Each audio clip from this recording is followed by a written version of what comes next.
High in the halls of the kings who are gone, Jenny would dance with her ghosts, the ones she had lost and the ones she had found, and the ones who had loved her the most,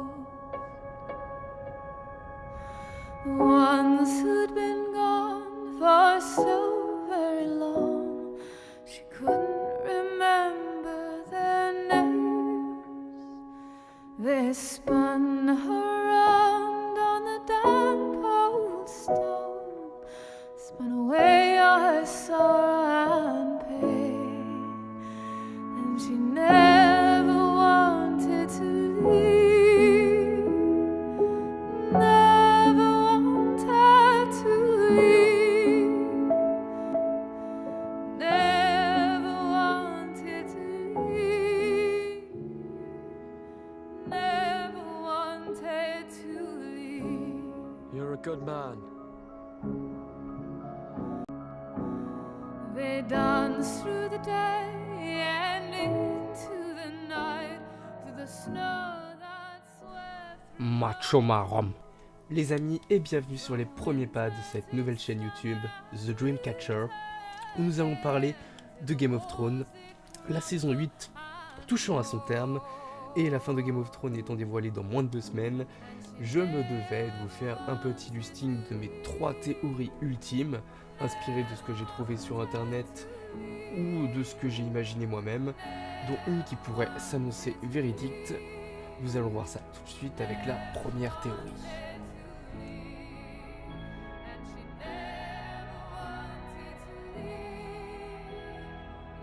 Et pour cette première théorie, nous allons parler de la Grande Guerre, c'est la dernière guerre qui va opposer les armées de Daenerys aux armées de Cersei. Et nous allons parler également de Bran Stark, car je pense que tout ceci est étroitement lié pour la raison suivante. C'est vraiment une toute petite théorie, mais je pense qu'il y a quand même quelque chose à creuser là-dessous, parce que Bran est capable de voir dans le passé et certainement une partie du futur selon les choix d'action des différents antagonistes. Donc ça signifie que Bran est capable de déduire ce qui est capable de se passer, comme il a fait avec le Roi de la Nuit, ce qui a été d'une grande aide vu qu'ils l'ont vaincu de cette façon, et que Arya du coup l'a tué d'une lame en plein cœur.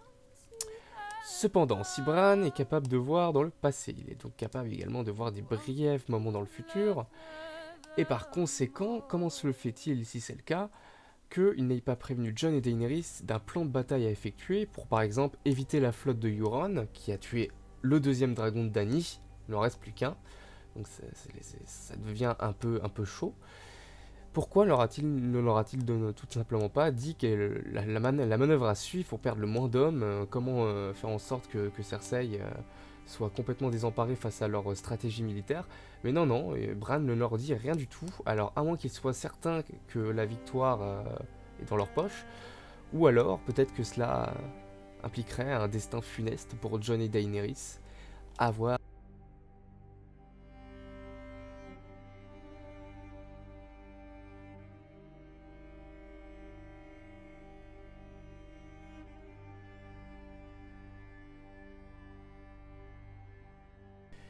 Et pour cette deuxième théorie, nous allons parler de Cersei essentiellement et de Daenerys. On a vu tout au long du dernier épisode sorti à ce jour, l'épisode 4, que Daenerys sombrait peu à peu dans une certaine forme de folie ressemblant plus ou moins au roi fou, ce qui est plus ou moins légitime vu qu'elle a quand même perdu 2 dragons, Sir Jorah, ainsi que Varys qui va certainement le trahir d'une façon ou d'une autre. On a vu ça dans la conversation qu'il a eue avec Tyrion. Mais connaissant les showrunners de Game of Thrones et leur imprévisibilité la plus totale, cela m'étonnerait grandement qu'on voie Daenerys brûler en l'entièreté de la capitale comme si c'était le roi fou et s'exclamer de rire ou un truc du genre, quoi. Non, ça me semblerait très peu logique. Par contre, ce qui me semblerait logique, vu que Cersei est très intelligente et qu'elle s'est entourée de tout le peuple vers le Donjon Rouge, il n'y a donc plus grand monde dans la cité en elle-même. Bon, il y a quand même des habitants, mais la majorité est dans le Donjon Rouge, parce qu'ils se sentent à l'abri. Et il serait fort probable qu'elle utilise les réserves de feu des Greyjoy qui lui restent, qu'elle a mis en haut des tours, pour simplement pulvériser tout l'ensemble et le contour de la ville, de façon à ralentir les armées de Daenerys si jamais ils arriveraient à passer la forteresse, ce qui rendrait Cersei la reine des flammes.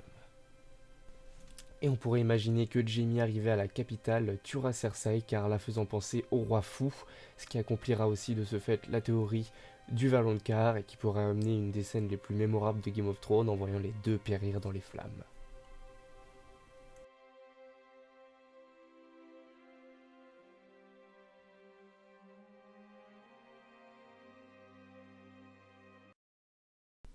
Et pour terminer, la troisième et dernière théorie qui sera consacrée à Jaqen H'ghar et Daario Naharis.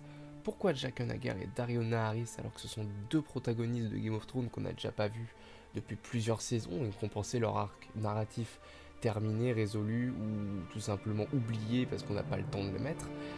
Et bien tout simplement parce qu'il y a quelque chose qui est apparu sur la page wiki de Game of Thrones, je vous laisse regarder à l'écran, où ils sont marqués à venir sur la saison 8, donc ça signifierait qu'ils seraient dans les 2 derniers épisodes. On le verra tout de suite parce que c'est dans moins de 2 semaines le dernier épisode, donc on va vite le savoir. Néanmoins, s'ils sont dedans, la question que je me pose c'est quel va être leur rôle à jouer. Daario Naharis, je le verrais bien arriver par les mers, ce qui expliquerait aussi le regard de Euron dans le trailer de l'épisode 5.